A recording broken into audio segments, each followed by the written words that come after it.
1 Samuel capítulo 19. E falou Saul a Jonatas, seu filho, e a todos os seus servos, para que matassem a Davi. Porém Jonatas, filho de Saul, estava muito afeiçoado a Davi.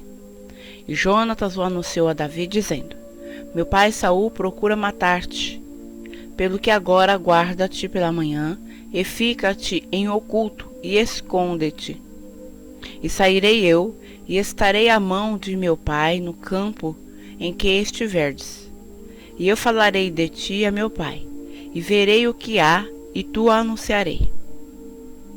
Então Jonatas falou bem de Davi a Saul, seu pai, e disse-lhe: Não peque o rei contra seu servo Davi, porque ele não pecou contra ti, e porque os seus feitos te são muito bons.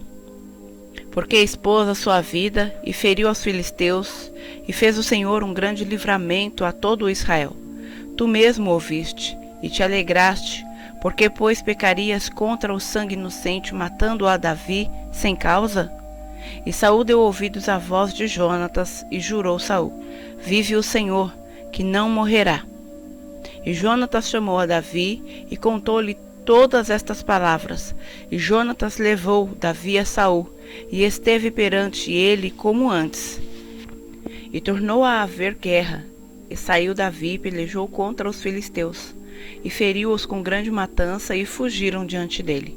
Porém o espírito mau da parte do Senhor se tornou sobre Saul, estando ele assentado em sua casa, e tendo na mão a sua lança, e tocava Davi com a mão a harpa. E procurou Saul encravar a Davi na parede. Porém ele se desviou de diante de Saul, o qual feriu com a lança a parede. Então fugiu Davi e escapou naquela mesma noite. Porém Saul mandou mensageiros à casa de Davi, que o guardassem e o matassem pela manhã. E que Mical, sua mulher, avisou a Davi, dizendo: Se não salvares a tua vida esta noite, amanhã te matarão. Então Mical desceu a Davi por uma janela, e ele se foi, e fugiu e escapou. E Mical tomou uma estátua, e a deitou na cama, e pôs-lhe a cabeceira, uma pele de cabra, e a cobriu com uma coberta.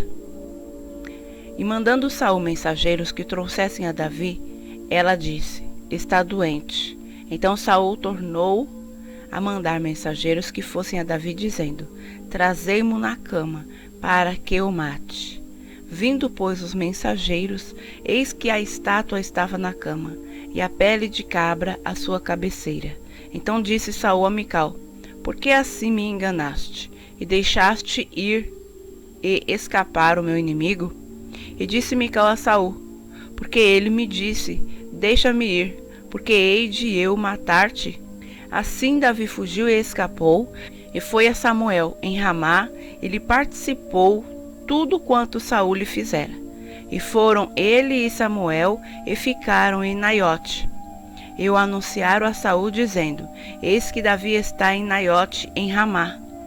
Então enviou Saul mensageiros para trazerem a Davi, os quais viram uma congregação de profetas profetizando, onde estava Samuel, que presidia sobre eles. E o Espírito de Deus veio sobre os mensageiros de Saul, e também eles profetizaram.